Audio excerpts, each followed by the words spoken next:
Hey, what's going on, man? It's yours truly, TJ Jones. This is the State of the Saints podcast. And this is the first time, man, I ever went live on YouTube, man. This is the first time I'm ever going live on YouTube. So I'm really excited about this. Normally when I go live, it's usually on Facebook. I usually go live on Facebook, and I answer questions from Facebook. And people who listen to the State of the Saints podcast on YouTube have been asking me. They've been saying like, TJ, man, like why you don't never go on YouTube? Why you never go live on YouTube? So this is my first time. I'm excited about this. So man, first off, I want to say to anybody that subscribed to the YouTube channel, thank you very much, man. I appreciate it from the bottom of my heart. Hey man, what's going on, Jerry? Man, appreciate the love and the support.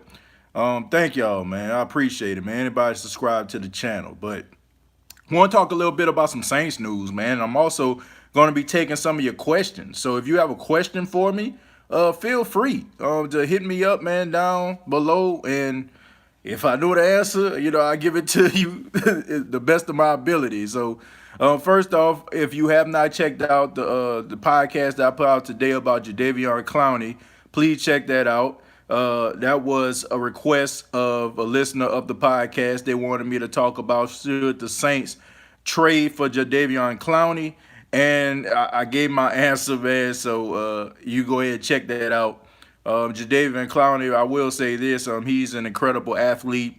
He is a great football player, man. I mean, I just think that he has a lot of injury issues, and I think that's one of the reasons why the Houston Texans don't want to sign him back, man. I feel like they kind of hesitant about that because of his injury history, man. But and also, man, he was a first pick overall, and for the fact that he never had a double-digit sack season, that's kind of questionable. You got to be honest about that.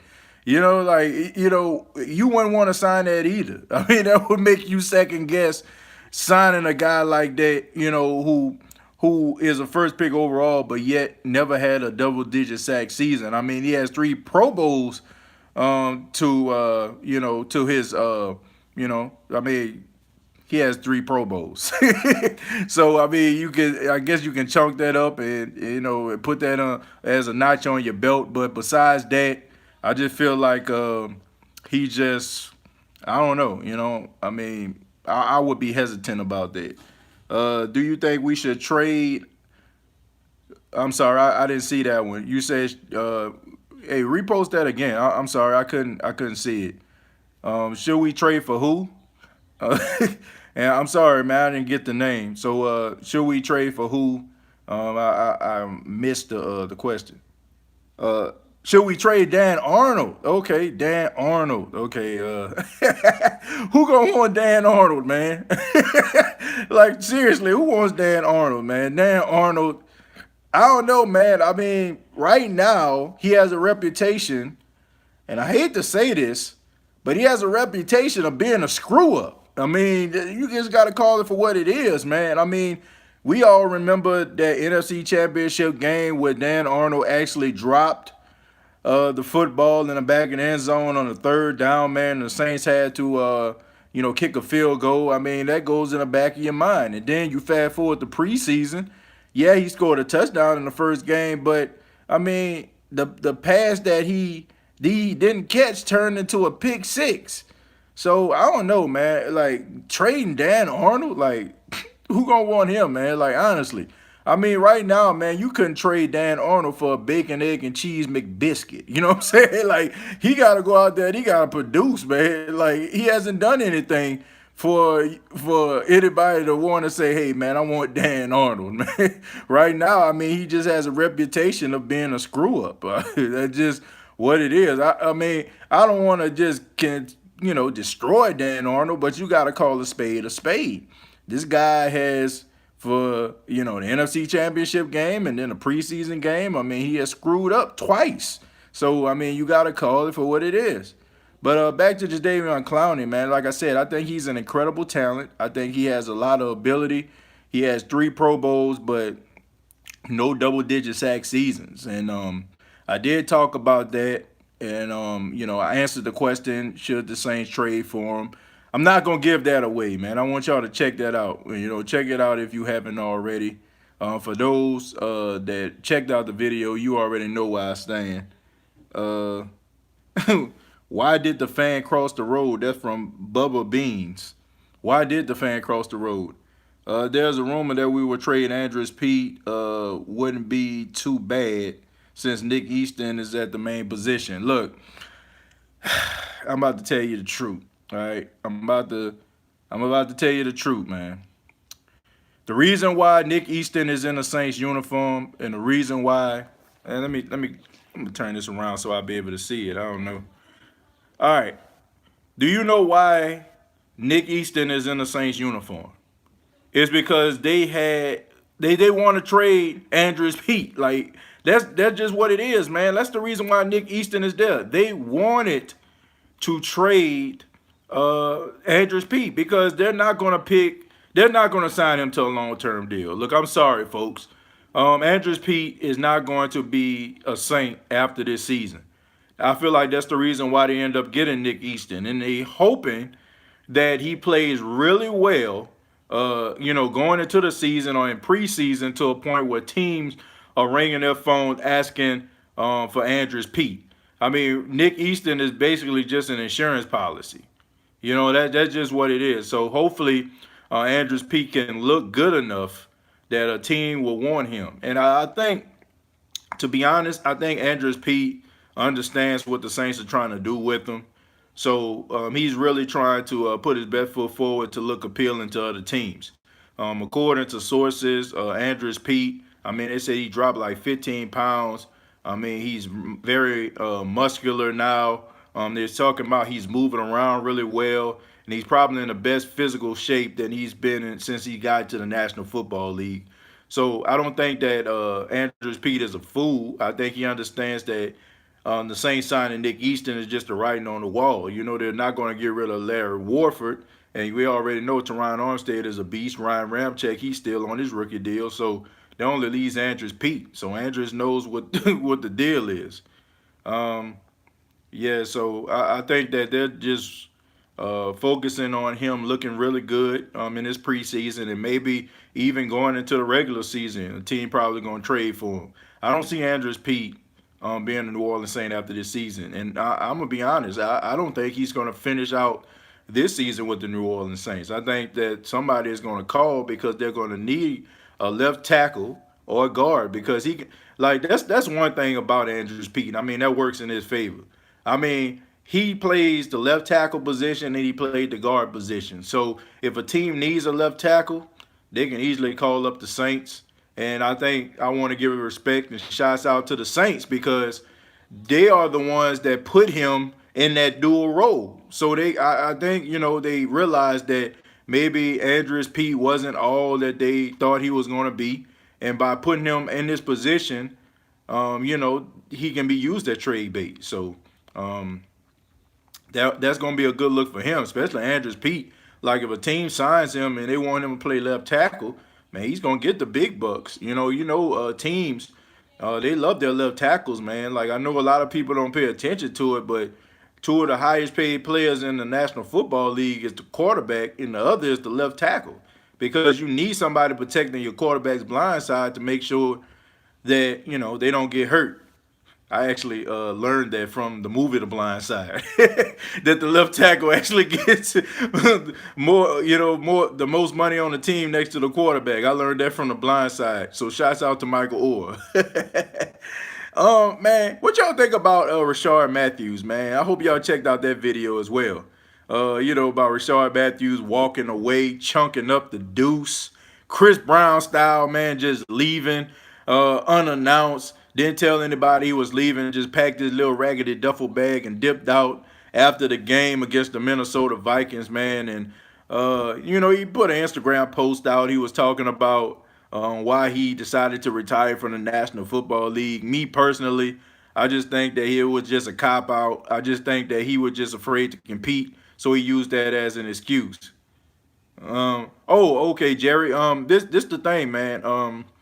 you know that the Saints played the Minnesota Vikings at the beginning of the season, well, preseason, right? So they played the Minnesota Vikings. You know, the Saints lost, 34-25.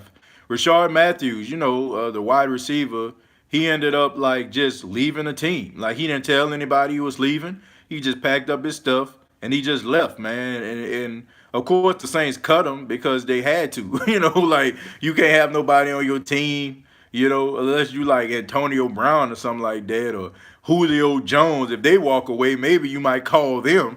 But Rashard Matthews, no sir.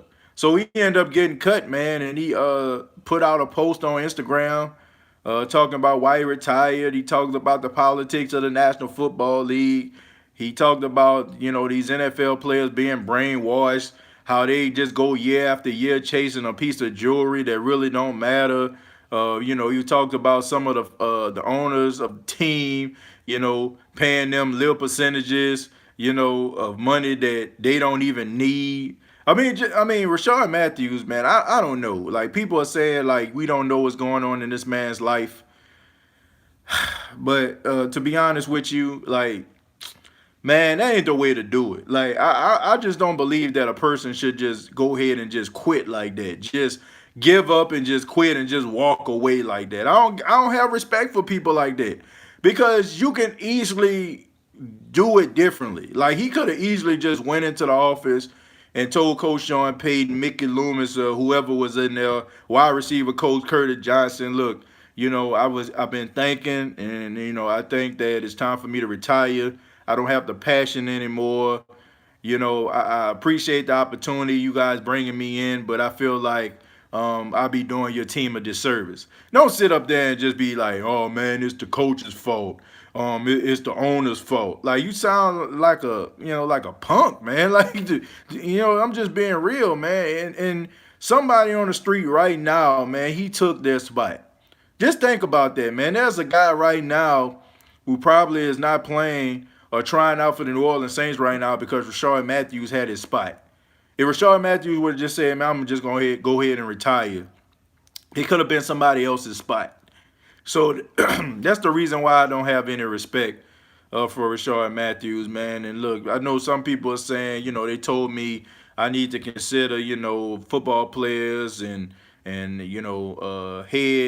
issues and mental trauma. And look, I understand all that, but I mean, if you got mental trauma, man, I just feel like there's better ways for you to do it. You didn't have to walk away Vontae Davis style. Vontae Davis, y'all know when you were playing with the Buffalo Bills, he just left at halftime, you know what I'm saying? He could have just, he walked away. He didn't have to do it Vontae Davis style. He could have just told Sean Payton and the coaching staff that he wanted to go. But peace out. You know what I'm saying? I hope he get the help that he need, but I'm kind of excited about that because now you got a bunch of guys on the team that can that actually want it. You know what I'm saying? Guys that actually are hungry, not guys that are taking the opportunity for granted. And the crazy thing about it is he probably would have made the starting rotation. He was really playing that well at training camp. Like he was really making noise at training camp. He was catching the ball really well. Things, man, like, man, he squandered that. Like, he straight up squandered that. But right now, man, I'm just gonna take some questions, man. Anybody got any questions? Feel free to comment down below. Let me know what you all think. Just let me know what you think about this. Jerry says, "Stay the same podcast. I'm enjoying the live stream. Thank you, Jerry. Like, first off, Jerry, I just want to say, man, I appreciate it. I appreciate you always commenting on the videos. I know sometimes, I don't comment. Sometimes, I don't be trying to be. I'll be just be trying to be as impartial as I can. I give everybody their respect. I feel like everybody has a right to their opinion, even those Falcon fans that seem to try to troll me every now and then, or the Carolina Panthers fans. I understand where that's coming from. You just got loyalty for your team, and you just want, man, you know how it go, man. I don't expect the Atlanta Falcon fan to like a Saints fan. I don't expect the Carolina Panther fan to be, like, oh man, I love the Saints. I know that's gonna come with the territory, man. So I appreciate everybody, man. I appreciate everybody commenting. And I see a lot of people's comments, man. Like I said, I don't really respond as much as I want to. Sometimes, sometimes I just let you all like kind of figure things out. But I do pay attention, man, and I do appreciate it. I'm extremely humbled, man. Anybody that reaches out to me takes the time out to check out any of my videos, I really do appreciate it, man. Because at the end of the day, I'm just a Saints fan, man. I tell everybody that. I was born and raised in New Orleans. I've been watching the Saints as long as I can remember. My grandmother is probably the biggest Saints fan in history. That's the reason why I followed the team as much as I did growing up, and it trickled off into my adulthood is because of my grandmother, man. She's been liking the Saints since the franchise existed. I mean, her favorite quarterback still to this day is Archie Manning. So I gotta say that my grandmother is probably the reason why I'm talking about the Saints today. So she's still alive, man, and I love her to death. I know she probably gonna watch this video. My mom shows her my videos like every single day. My grandmother isn't technologically savvy, but grandmother, I love you. You're the reason why I'm doing these videos. Just know that I love you very much, and she's out there in Louisiana right now, and just know, I appreciate you. Thank you. Who is your surprise cut for the Saints in 2019? That's Cries 4. If I mispronounce your name, I apologize. But surprise cut. I'm gonna go with Austin Carr, man. I think Austin Carr is gonna be the surprise cut for the New Orleans Saints. I think that with the emergence of Emmanuel Butler, and also you look at people like Lil Jordan Humphreys, a guy who really didn't do much in training camp, but he did score a touchdown in the game, and he showed that he had some power, man. He was able to get some of that yak. So sometimes, man, that might work in your favor. Sometimes people aren't good practice players, and they go into a game and they just, really produce. So I think Austin Carr might be the surprise cut. Anybody else I would say would be a surprise cut probably would be somebody like Cameron Time. I think that a team might pick up Cameron Time. I think he might be a surprise cut. Cameron Time, he's an offensive lineman, usually, part of that rotation. So I think between Austin Carr and Cameron Time, they might be your surprise cuts. Do you think that the Saints will... Hold on, I'm sorry. Let me pull up the live stream and keep on going out. Man, bear with me, man. I'm still learning this whole YouTube live things, okay? So y'all gotta forgive me if if I'm messing up. Okay, Jerry, you said, do you think that the Saints will do better this Sunday against the Chargers? Yes, I do. The Saints, I think they're going to play a little bit better. I think they had opportunity to clean up some of those mistakes, and I think guys are going to really embrace it. You had a lot of young guys, they probably were on edge, like, man, I mean, think about this, man. Like, you've been training your whole entire life to play in the National Football League, and you finally put on that team's uniform, and you go out there, man, and the smoke is going, and the fireworks are going off, and it's so loud. I mean, even though it's preseason, people are cheering, and all of a sudden, you're just like, man, this is real, man, and the butterflies start going. So you had a lot of guys out there, man, that probably are, just a little bit nervous, man. But going into game 2, I think things are kind of settling down just a tad bit. They realize, okay, I'm in the National Football League. I had an opportunity. This was great, but now it's time for me to really put my head down and work. I think you're going to see a lot of improvements, man, especially up front when it comes to the run defense. I think you're going to see, a huge improvement. I think you're going to see some guys who we've been calling on to make some plays. I think that you're going to see the secondary actually generate a turnover, and I think you're going to see something special in the special teams game. I think you're also going to see a little bit of Drew Brees, so I'm interested to see how that first drive is going to go.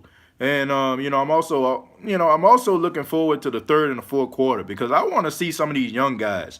Man, preseason is so dreadful if you're not watching your favorite team. Like, if you're watching some other team, for the exception of the Oakland Raiders, because, they're doing hard knocks, so you can kind of follow what's going on. Excuse me. You can kind of follow what's going on with the Oakland Raiders. You probably know guys because you're watching the show. But other teams, man, it's just so dreadful because man, it's like you don't know any of the guys, but you can have an emotional investment because you've been following the team. You know who's on the team, even a guy who just basically came and is trying to get a spot like Cyril Grayson from LSU. So I'm interested to see how that third and fourth quarter is going to go and who is really going to make some plays. And I'm also looking forward to Emmanuel Butler playing. He didn't get an opportunity to play in the first game because he was dealing with some injuries, but he made a lot of noise in the absence of Michael Thomas for the first couple days of training camp. So I'm interested to see what he's going to do in a real-time game, man. Will he be able to rise to the occasion? And also, he back on the West Coast, He did go to northern Arizona. That is the West Coast, so I'm pretty sure he's probably going to have some family members that probably make that drive out there to L.A. in order to see him, So I'm pretty sure he's going to do that. I'm so thankful we didn't sign Antonio Brown or A.J. Green during the offseason. That would have been a big mistake. Yeah, I agree with you, Jerry. That would have been a big mistake. I mean, I'm not really big on diva receivers. I'm just not.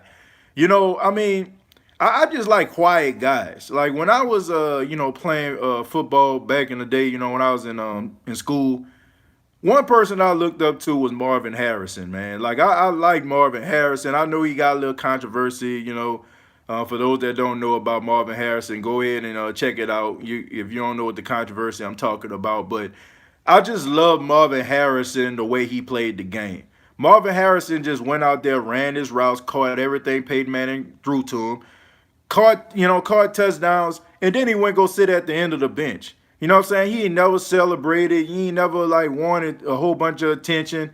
He just sat at the end of the bench, man. Like I like wide receivers like that, guys that don't have to go out here and make themselves the center of attention. Just go out there and be productive. Like I just like guys like that. That's the reason why I got so much respect for Marcus Colston, man, because I feel like Marcus Colston was probably the best unknown wide receiver in NFL history, and if he's not, then he's one of them.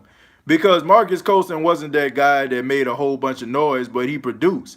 I mean, the most you'll probably see out of Marcus Colston is him, crossing his heart and, pointing his finger up to the sky. That was kind of his trademark thing.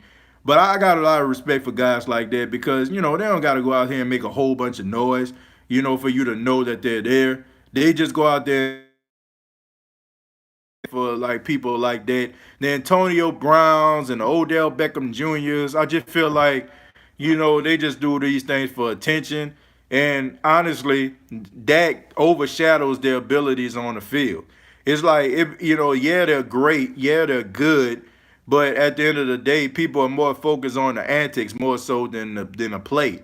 And it seems like the entertainment aspect, it kind of pushes them forward, but it still denies you of different things in the future. Like, look at Terrell Owens, man. Like, Terrell Owens, he was a diva receiver, and look how many times he got passed up before he went to the Hall of Fame. So I'm not a fan of the Antonio Brown antics. He's a great talent, great ability, but sometimes they get overshadowed.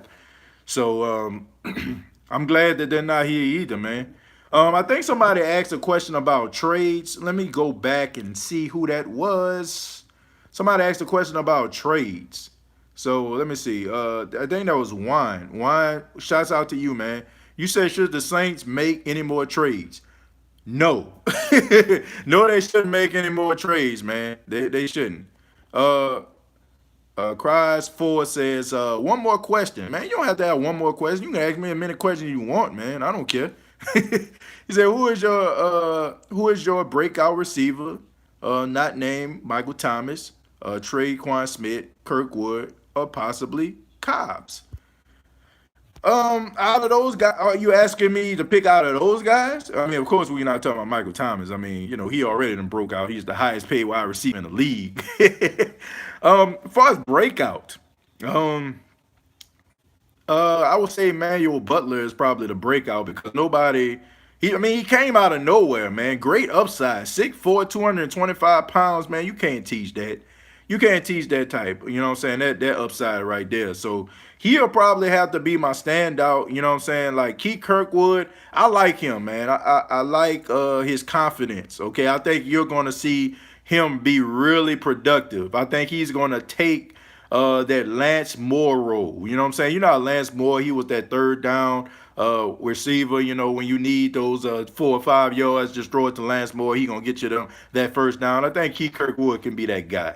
You have to understand, man, a lot of these guys were young and, you know, learning like, under Drew Brees. Drew Brees is trying to put guys in positions, excuse me, trying to put guys in positions so they can make plays. So trying to understand those audibles and the shifts and trying to make sure that you are where you need to be, like that's hard for a rookie playing with a veteran future Hall of Famer like Drew Brees. So I think you're going to see improvements from Traquan, from Kirkwood. You might see some from Semi Cobbs. And I'm going to be honest with you, man. Like, I like Semi Cobbs. And I'm going to tell you why. If you notice last season, like, go back and watch some of the games. If you're lucky enough to probably record it on DVR, you're going to see Semi Cobb on the sidelines. And the person that is catching the passes from Drew Brees is going to be Semi Cobb. Okay, Semi Cobb is like in street, in Saints apparel, like catching a ball, warming up Drew Brees. You know what I'm saying? Getting Drew Brees warmed up by catching passes from him. And that shows you right there that he's just trying to learn and trying to get himself familiar with the passes of Drew Brees. And, when you see guys doing stuff like that, that shows that they actually want it. No, he's not getting like game reps, but he is getting those mental reps to know, okay, man, look how he's releasing the ball. I should catch it this way. You know what I'm saying? Like if he throws the ball to me, I'm gonna do it like this.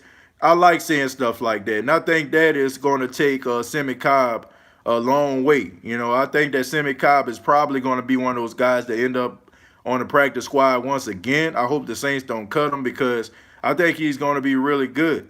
But looking at him doing stuff like that, in street clothes, I got nothing but respect for that guy because he could easily say, okay, man, I'm going to sit over here. I'm going to just get the check. You know what I'm saying? I'm going to be on the practice squad and I'm going to portray the role of the receiver they want me to be this week. But he's out there catching passes from Drew Brees, trying to learn and trying to get those mental reps. So shouts out to Semi Cobb, man. Much respect. Anybody that's out there trying to make themselves better, I got respect for. Nothing but respect for him. Let's see. Let's go back a little bit. Butler will definitely get his chance on Sunday. Yeah, he should, man. I think he should get some extended time since he didn't play in the first preseason game. Jared Shore said he is happy we didn't get Le'Veon Bell as well. Yeah, me too, man. I'm not feeling that. I think that the Jets overpaid for him, by the way. I mean, they could have easily got a running back in the draft, and it could have been much cheaper than getting, Le'Veon Bell. I'm glad he got his money, man. I mean, because these guys put their bodies on the line week after week, so I'm happy he got his money, but I wouldn't have paid him that much money to bring him to New York. That just shows you how desperate they are for a superstar. Player champion is back. Okay, player champion. You said, do you think Marshawn Lattimore will have a bounce back from last season? For example, getting revenge on wide receivers like Mike Evans. First off, I don't think Marshawn Lattimore had a down season. I think it all depends on how you look at a down season. First off, I want people to understand this. Okay, well, people saying that Marshawn Lattimore had a down season.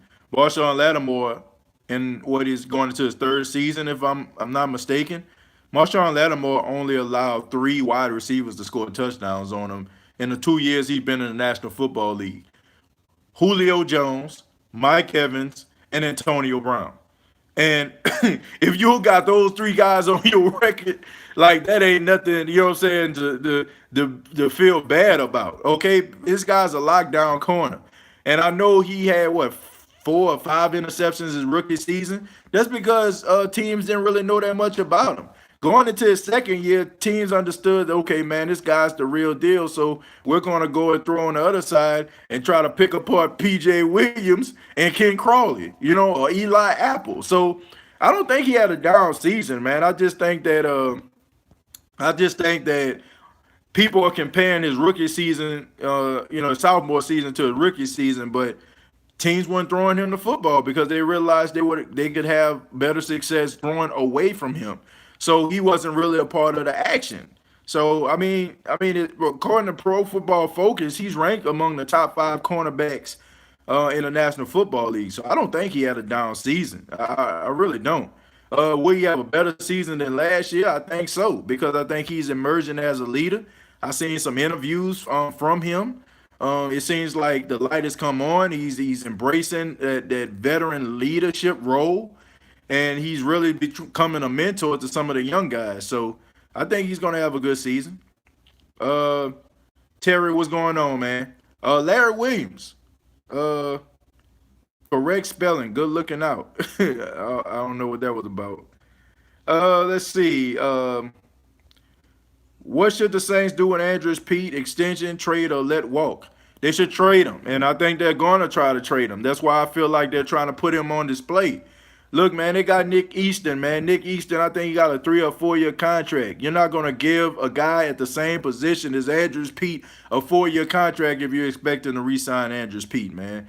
I mean, the writing is on the wall. The Saints are just hoping that Andrus Pete stays healthy. He looks good enough for teams to ring the phone and be like, okay, we are the Arizona Cardinals. We are the Miami Dolphins. We want to know, what would you take for Andrus Pete? That's what's going to happen.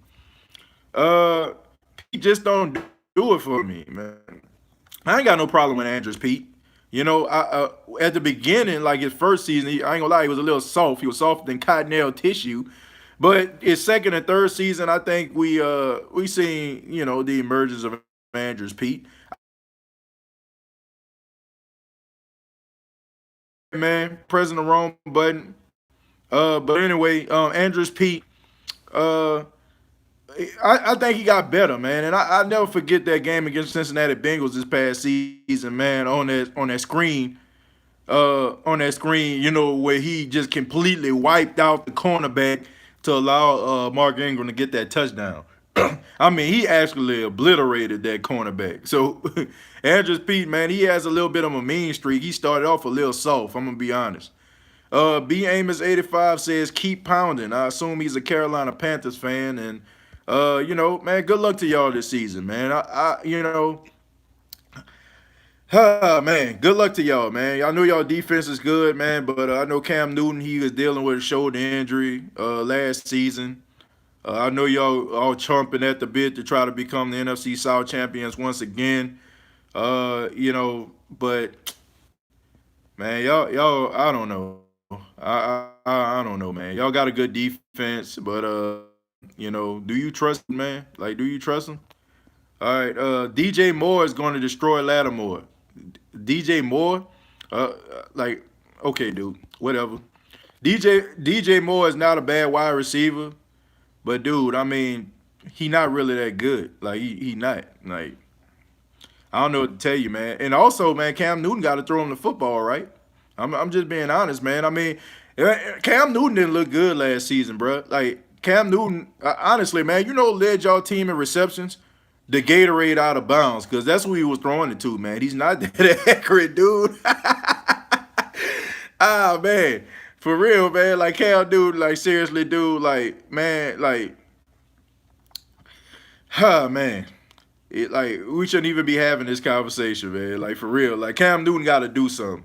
Cam Newton got to do something, man. And I got, man. I ain't gonna lie to y'all, man. Like, Luke Kuechly, Shaq Thompson, guys like that, man.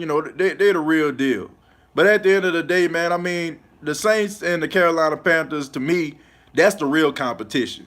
I ain't even checking for no Falcons, man. Like, I'm not even checking for no Falcons. Like, if the Falcon fans in here, man, y'all need to exit stage left.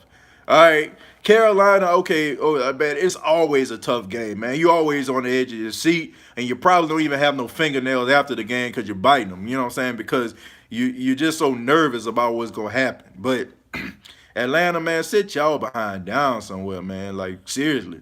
Like, at least the Carolina Panthers, beat the Saints one game last season.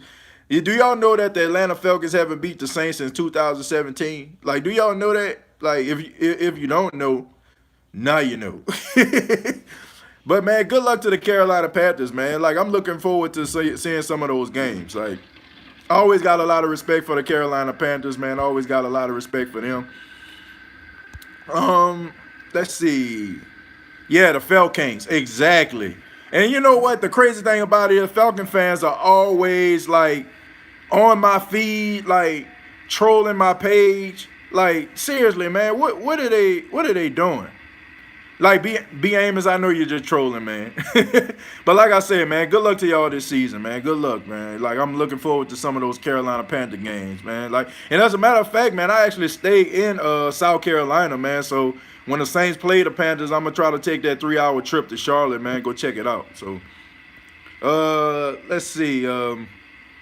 I'm out here behind enemy lines in Atlanta, Larry. Man, I feel sorry for you, bro. I'm sorry to hear that, Larry.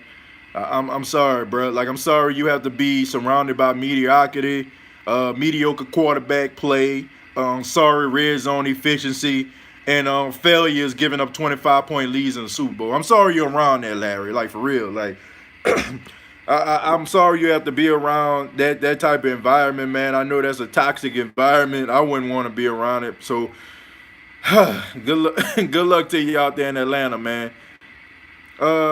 Hearing what you said, why Marshawn didn't make the top 100 this year, even though I think he should have. Oh, absolutely. Absolutely, man. Like, definitely should have made the NFL top 100. Don't know what they was thinking, but we already know. We know it's a biased league, man. You know, like, we watch ESPN, we watch Fox Sports 1. Man, they love themselves some NFC East and some AFC East. They love it. Oh, they love talking about them Cowboys. They love talking about them Giants, them Eagles, and them Redskins. Oh, my goodness. Like, even if they're not talking about those teams, they're going to make a subject about those teams, okay? They'll throw a little Pittsburgh and a little LeBron in there. So that's what a lot of people in mainstream pay attention to. They pay attention to guys that play on those teams because that's all we hear about. Marshawn Lattimore easily is one of the top 5 cornerbacks in the National Football League. Hands down. Like, the fact that he was the NFL top 100 last season and not this season is sad, but I'm happy.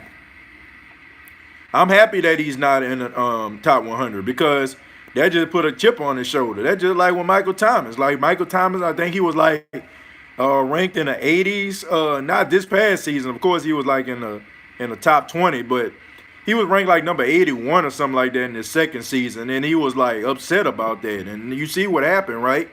I mean, he had 125 receptions, so that's probably what exactly, Larry, 81. Thank you. I knew it was something like that. I knew it was in the 80s.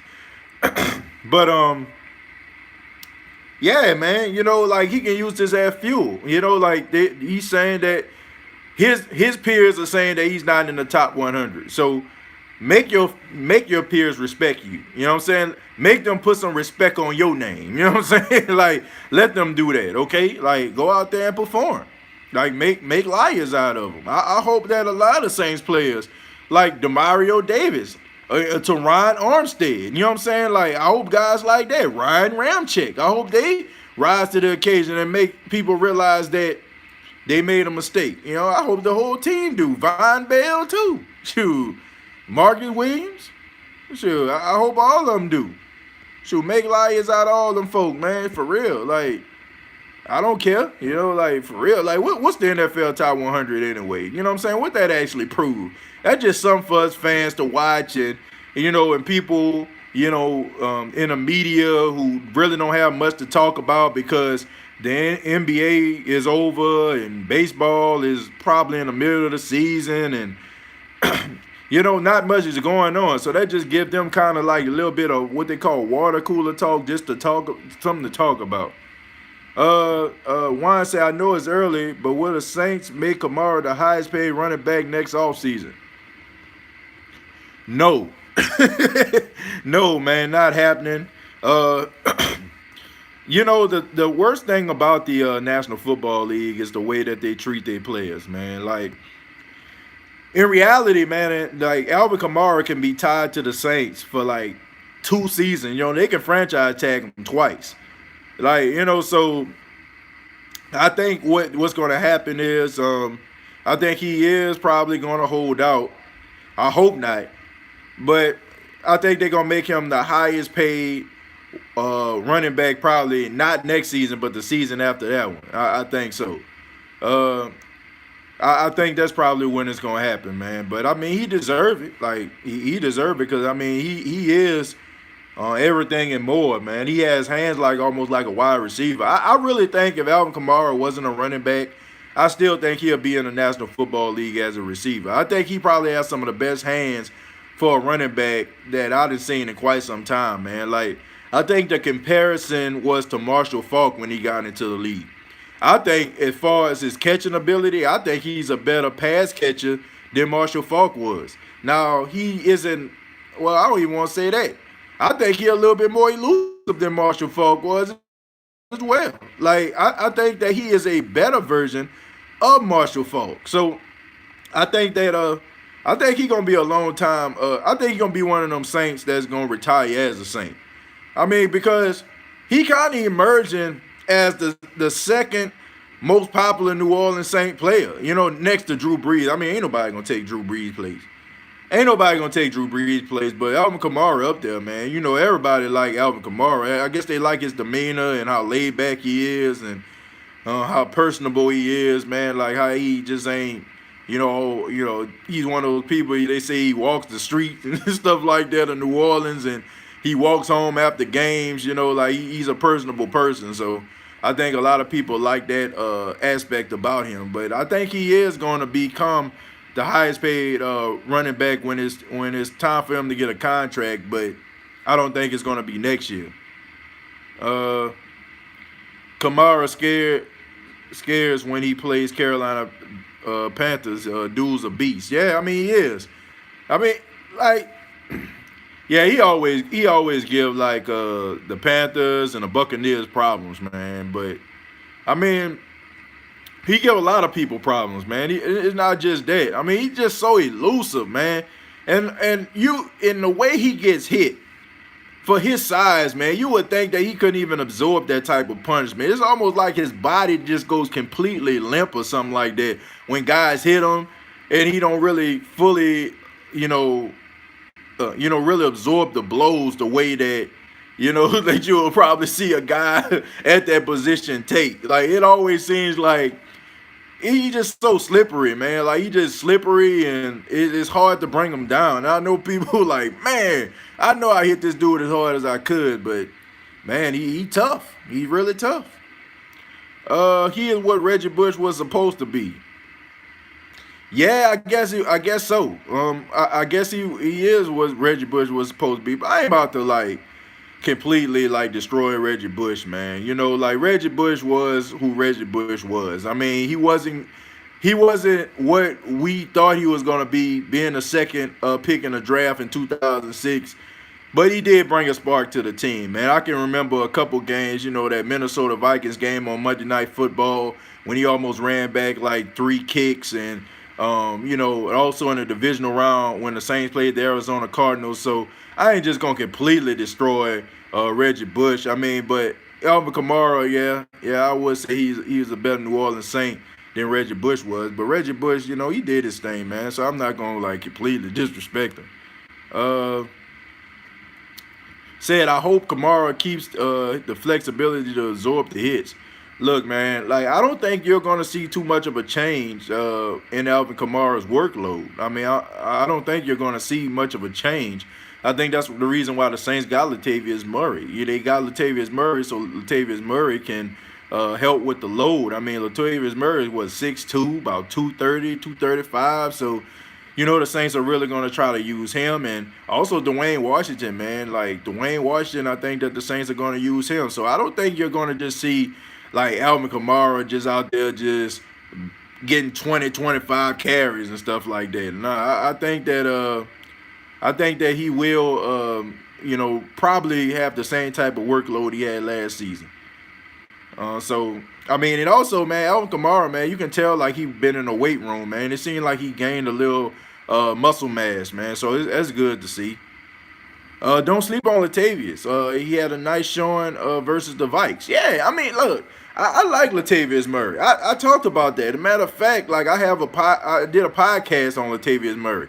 I've been watching this guy since he went to Oakland. You know what I'm saying? Like he played for the Oakland Raiders. Like I remember that big season that got him paid in Minnesota. But the problem is, man, he always hurt. Like the best ability is availability. Okay, like you can be a bona fide certified beast. I give you a prime example, right? Okay, the Indianapolis Colts. I don't know if some of y'all probably remember this player. Y'all remember Bob Sanders?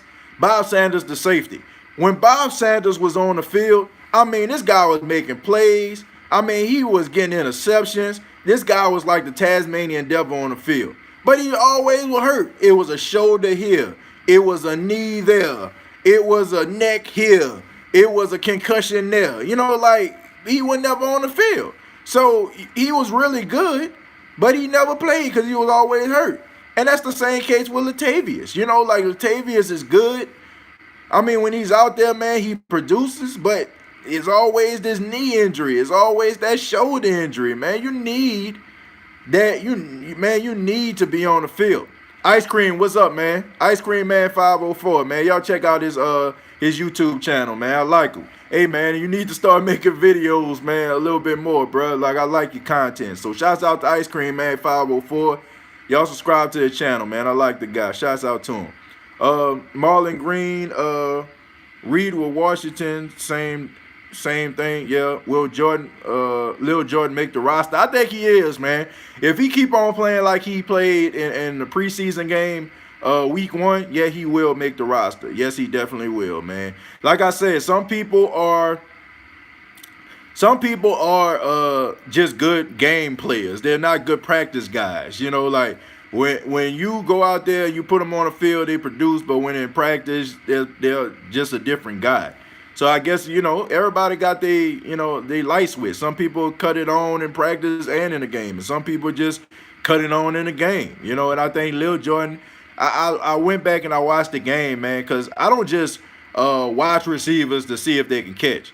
I watch them to see if they can block, and I watch their effort. Like, even when the ball's not going to them. I want to see how they run the routes. I want to see if they are convincing enough. Even if they are serving as a decoy and the ball is not originally designed to go their way.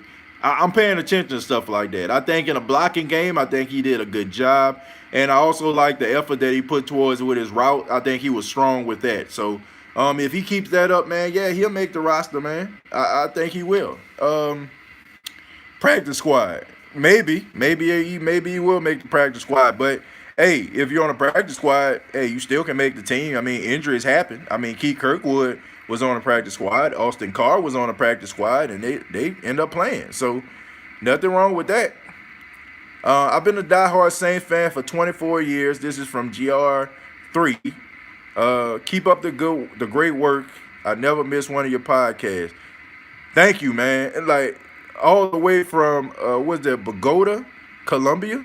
Wow, man. Wow. Thank you, man. Thank you so much, man. Thank you so much. I appreciate you checking out the podcast. And anybody that checked out the podcast, man, if this is your first time, like you're looking at me live, I do a podcast. I try to do at least about 2 or 3 a week, man. So, man, thank y'all for y'all love and y'all support. I really do appreciate that. Like, really. Like, I'm going to be honest. I started the podcast. I'm a nighttime DJ. I work at 90.9 in South Carolina, in Hemingway, South Carolina. And to be honest with you, I started this whole podcast because I was frustrated. Like, week 1, when the Saints played the Tampa Bay Buccaneers, I was ticked off because I'm like, every single year, like we hear about how the defense improved. Then they went out there and just allowed like Ryan Fitzpatrick, like the journeyman, to come in and just completely just do whatever he wanted to do with him. And I was just so mad, man. So I just went to the radio station and I just recorded honestly, that wasn't even supposed to go out. You know what I'm saying? I was just frustrated to a point where, sometimes like when you mad and you really just need to unleash, or you don't want to hold that in. That's kind of what happened. And I played it back, and I was like, well, man, this sound pretty good. I guess I put it out, and all of a sudden, man, I started doing it consistently. People were like, man, I like it. I think you should continue to do it. And I have fun with it, man. I'm passionate about the Saints. Like, I'm really truly passionate about the team. This ain't no fair weather fan right here, man. Like, I done watched the Saints. Man, I done watched the good, the bad, the ugly, the God ugly. I done watched it all, man. So love the hometown team, man. And I love y'all for the love and the support that y'all give, man. I really do. Like, I really do appreciate it from the bottom of my heart. Like, real talk. And thank y'all, man, for taking the time out to check out this live video and work with me. I'm like I said, this is my first time going live on YouTube, and it definitely won't be the last, man. Um, you were describing number 72, good player, but always hurt.